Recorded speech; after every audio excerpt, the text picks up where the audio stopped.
en étroite dialectique avec ces rapports sociaux. Une fois qu'on a dit ça, on peut mieux comprendre pourquoi, dans le rapport intime à soi, quelque chose de fondamental est en train de changer également, puisque la limite physique de l'humanité est en train d'être transgressée.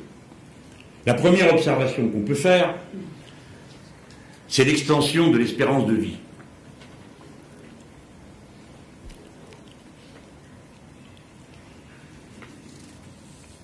Voilà.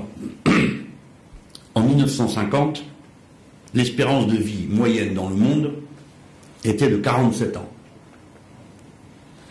Elle est aujourd'hui de 69 ans. Ce n'est pas la même humanité. Celle qui peut prolonger son existence, donc son savoir cumulatif, du simple au double pratiquement.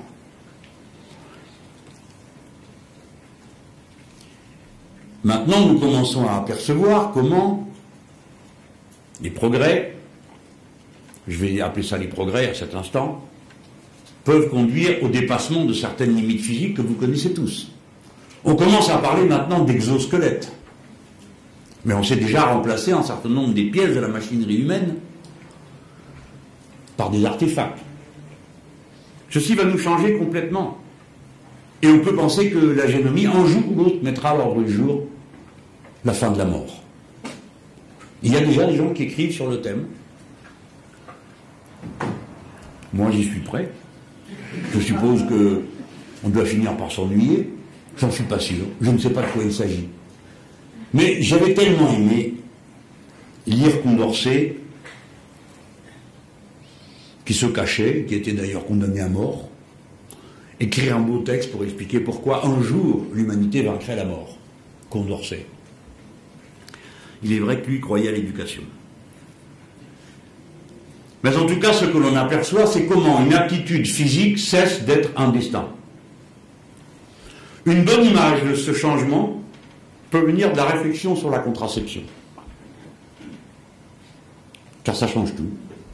Pendant des millénaires, les femmes, qu'elles le veuillent ou non, ont enfanté.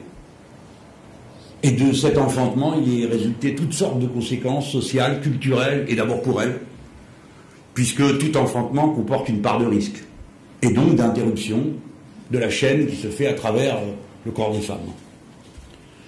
J'ai pensé que c'était une bonne comparaison pour montrer ce que peut être la rupture du moment où une aptitude physique cesse d'être un destin social. Si vous veniez apprendre que vous ne mourrez plus, ce qui aurait bien fait nos affaires aujourd'hui, vous ne serez plus les mêmes êtres humains. De même que vous n'êtes plus les mêmes femmes que vos mères ou vos grands-mères du fait que vous contrôlez les naissances de vos enfants.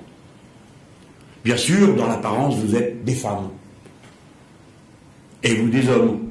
Mais en réalité, ce n'est pas votre corps qui vous définit dans ce que vous êtes. C'est votre savoir et les moyens dont vous disposez pour vous auto-gouverner. Ça va m'amener à quelques concepts maintenant. Alors, une fois qu'on a posé ces lois générales, j'espère l'avoir fait de manière aussi ordonnée que possible et, si possible, pas trop longuement. Je vais essayer, tout ça paraît clair, après on mettra des chiffres pour qu'on voit, les gens aiment beaucoup les chiffres. Et puis après tout, pourquoi pas? On a inventé les chiffres pour établir des relations entre les choses, ce qui est quand même le début du matérialisme. 1, on a du mal, 2, on comprend mieux, et ainsi de suite. Je ne sais plus où j'ai lu qu'on avait inventé vraiment les maths et les stats pour calculer l'impôt qui était dû sur les parties que la crue du Nil changeait. Hein? Alors vous voyez qu'il y a un rapport direct entre le savoir et la politique, parce que prendre des impôts, c'est de la politique. Hein. Donc on a un cadre. Nous voici maintenant sur 2 mots, révolution et citoyenne. Révolution, je pense qu'on peut s'accorder assez rapidement pour le définir. Non pas dans une essence de la révolution, mais en décrivant à quoi elle aboutit. Au moins 3 choses. Le changement de l'ordre politique, qui commande comment et pourquoi. Le changement de l'ordre économique, qui possède et de quel droit, et jusqu'où. Et le changement juridique, c'est-à-dire quelle est la hiérarchie des normes. de tout ça, on a des idées assez précises dans ce que nous vivons. Le changement de l'ordre politique, on peut regarder loin derrière nous. Au nom de quoi une décision est-elle légitime? Eh bien, la première réponse, c'est que si c'est moi le plus fort, on fait ce que je dis. Mais l'usage de la violence pour assurer l'ordre politique est épuisant et consomme une énergie collective tout à fait considérable. C'est pourquoi il vaut mieux que les êtres humains consentent à l'ordre. D'ailleurs, ils y aspirent, contrairement à ce qu'on croit. Il le faut pour plein de raisons, la conservation du groupe, des enfants et ainsi de suite. C'est pourquoi la deuxième source de la légitimité est très très rapidement Dieu. Alors bon, on ne peut pas vérifier, mais en attendant, si celui qui le dit dispose des moyens de vous convaincre qu'il vous est impossible de dire le contraire, les choses avancent à leur pas. C'est pourquoi les rois de France étaient de droit divin. Si vous y réfléchissez, c'est quand même une supercherie majeure. Et d'ailleurs, dès le XVIe siècle, vous avez des textes qui disent tout pouvoir qui se réclame de la religion est une imposture. Mais on a vu jusqu'à une période récente, Francisco Franco, caudillo de España, por la gracia de Dios. Parce que là, il appelle Dieu les fusils avec lesquels il a mitraillé les nôtres. Puisque la formule veut dire François Franco, guide de l'Espagne par la grâce de Dieu. Et puis ensuite vient le fait majeur, la légitimité, est en elle-même, c'est-à-dire dans la politique et pas à l'extérieur, longue histoire, et elle procède de la décision collective, sur la base d'un arbitraire. 51 ont raison contre 49. Pour prendre la décision, pas pour dire ce qui est vrai ou ce qui est faux, pour prendre une décision, c'est une règle. On peut en imaginer d'autres, des majorités à 60, des majorités à 80. 51 ont raison sur 49. Le changement dans l'ordre des normes, vous l'avez observé vous-même. Pendant tout un temps, on pensait que les normes sociales finiraient par tenir le haut de la hiérarchie des normes. Et c'est à ce renversement-là que nous appelons-nous. Mais maintenant, ce n'est pas ce qui a été décidé. Au sommet de la hiérarchie des normes, il y a la concurrence libre et non faussée. En tout cas en Europe. Et de là, tout le reste se déduit. Ou en tout cas, rien ne peut s'y opposer. Voilà ce qu'on appelle le sommet d'une hiérarchie des normes. Enfin, celle de la propriété, vous le savez, le droit d'user et d'abuser. Mais comme disait Karl Marx lui-même, si on abuse, on use plus longtemps. Mais c'est un droit qui est un droit de type monarchique. Dans l'entreprise, il n'y a plus de citoyens. Et vous signez un contrat de subordination. On voit que l'élan qui a conduit les sociétés à s'auto-gouverner s'arrête à certaines portes, notamment celles des entreprises, où est produite la richesse et où se nouent les principales contradictions de la société. La révolution citoyenne est donc un renversement de ces trois dimensions de la réalité de la collectivité humaine. Dans un instant, on y revient. Mais en attendant, elle va devoir arbitrer, la révolution citoyenne, sur la part de l'intérêt général par rapport aux intérêts particuliers. Et contrairement à la vieille formule qu'on utilisait dans ma jeunesse, si vous avez bien compris le début du raisonnement, l'intérêt général n'est pas l'intérêt du capital. On voulait dire à cette époque que les idées dominantes étant les idées de la classe dominante, l'intérêt général, idée en elle-même, ne pouvait être que celle de la catégorie dominante. C'est pourquoi on disait l'intérêt général et l'intérêt du capital. Mais à présent, la formule se retourne. L'intérêt général, c'est tout sauf l'intérêt du capital. Car l'intérêt du capital est un intérêt particulier qui porte une logique, la logique productiviste, qui effondre l'écosystème, etc. Ça, c'est la formule en général. Mais dans le capitalisme de notre époque, financiarisé pour les raisons que je n'évoque pas à cet instant, mais que vous connaissez tous, qui fait qu'une masse financière gigantesque, sans contrepartie matérielle, circule dans le monde et l'organise, la tendance fondamentale du capitalisme va à l'inverse de ce qu'elle a été pendant toute une période de son histoire. Le capitalisme avait intérêt à la fin de toutes les entraves qui limitaient sa circulation, et notamment celle des marchandises. Le capitalisme marchait donc avec la démocratie parce qu'elle avait besoin du grand nombre pour porter ses intérêts. La loi du capitalisme actuel est exactement à l'inverse. C'est-à-dire que si la société est intégrée à l'intérieur d'un ordre globalitaire, un ordre sans bord, un ordre où tout est intégré à la norme dominante, tout, êtres et choses, en même temps, la pente qui est prise est celle du refus de la règle. Il faut que cela puisse circuler de manière libre et non faussée. Dès lors, le capitalisme, en détruisant toutes les règles, doit se concentrer sur la destruction de la source de toutes les règles.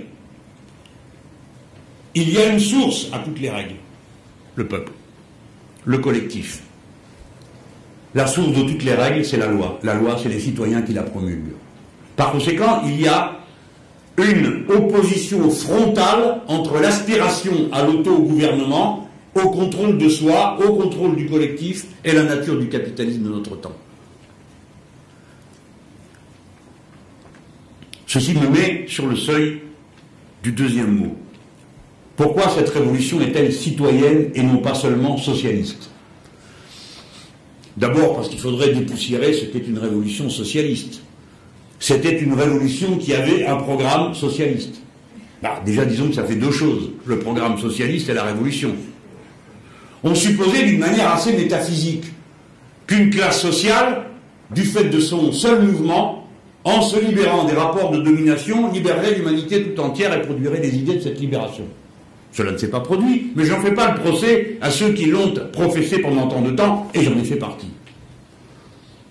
Je veux dire que ces révolutions avaient un programme socialiste. La révolution citoyenne intègre les tâches du socialisme, c'est-à-dire le primat du lien social sur tout autre lien, et du partage de la richesse, et de la mise au sommet des normes, de la hiérarchie des normes, le droit de chacun à vivre, et pas seulement à survivre.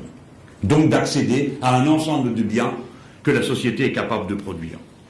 Mais ce qui va m'intéresser sur le mot citoyen, c'est le mécanisme qui conduit à la citoyenneté. Pour que, en conformité avec la règle qu'impose le matérialisme historique, on fasse procéder les choses du mouvement des relations, et non pas d'une idée qui serait préalable.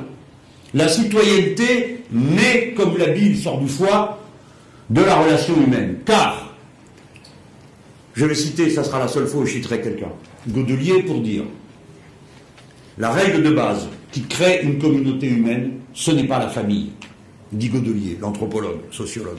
Ce n'est pas la famille, contrairement à ce que l'intuition suggère. On s'imagine un petit groupe humain qui a des enfants, et donc voilà la famille et la société qui commencent. Non, dit-il. Ce qui crée la communauté humaine en tant que communauté, c'est les règles qu'elle se donne. Et ces règles, elle se les donne avec des raisons très précises, qui n'est pas simplement de pondre des règles. C'est d'assurer la souveraineté du groupe sur son territoire et sur ses membres.